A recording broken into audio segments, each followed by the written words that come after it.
তো বন্ধুরা সকাল সকাল ঘুম থেকে উঠে চলে গেলাম মাঠে। তো আপনাদের কিছু ফসলের দৃশ্য দেখাবো, তো আমার সাথেই থাকুন এবং ভিডিওটা শেষ পর্যন্ত দেখুন। ধন্যবাদ সবাইকে।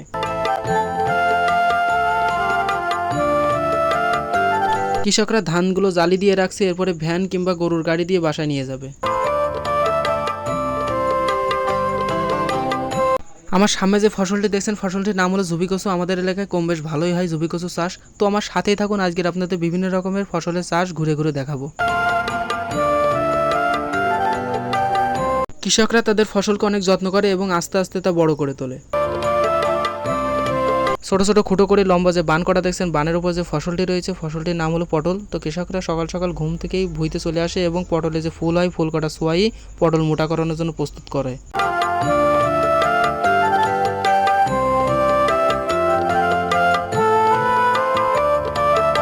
এই যে স্যালো মেশিন দেখছেন, এই স্যালো মেশিন দিয়ে বিভিন্ন চাষে বইতে পানি দিয়ে ফসল বড় করানো হয়।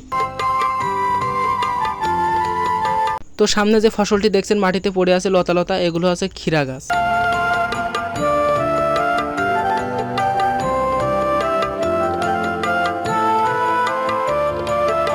সামনে যে গাছগুলো দেখছেন, এগুলো হচ্ছে পেঁপে গাছ। তো আমাদের এলাকায় কম বেশ ভালোই পেঁপে চাষ হয়।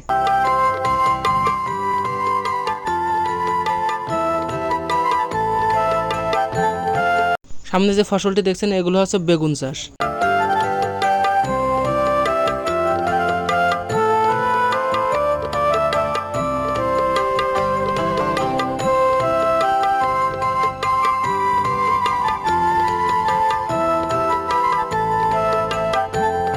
সামনে যে হলুদ হলুদ বাগানটি দেখছেন, এগুলো হচ্ছে ভুট্টা বাগান। তো বন্ধুরা সামনে যে ক্ষেতটি দেখছেন, এগুলো হচ্ছে ঘাস বই, যেগুলো হচ্ছে গরু ছাগল খাওয়ানোর ক্ষেত্রে ব্যবহৃত হয়। তো আমাদের এদিকে প্রচুর চাষ হয় এগুলো গরু ছাগলে খাওয়ানোর জন্য। সামনে যে ফসলটি দেখছেন পিলপিল করা ত্রিভুজের মতো, এটিকে বান বলা হয়। তো এই বানের পরে খুব সুন্দরভাবে উচ্ছে চাষ করা হয়।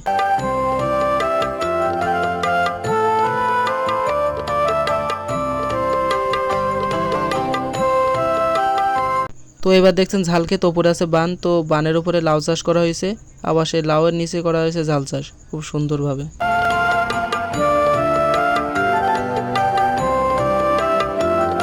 ঘুরতে ঘুরতে খুব সুন্দর একটা গরুর বাচ্চার সাথে দেখা হয়ে গেল। আমাদের চারপাশ সবুজে ঘেরা খুব অপরূপ সৌন্দর্য নিয়ে দাঁড়িয়ে আছে।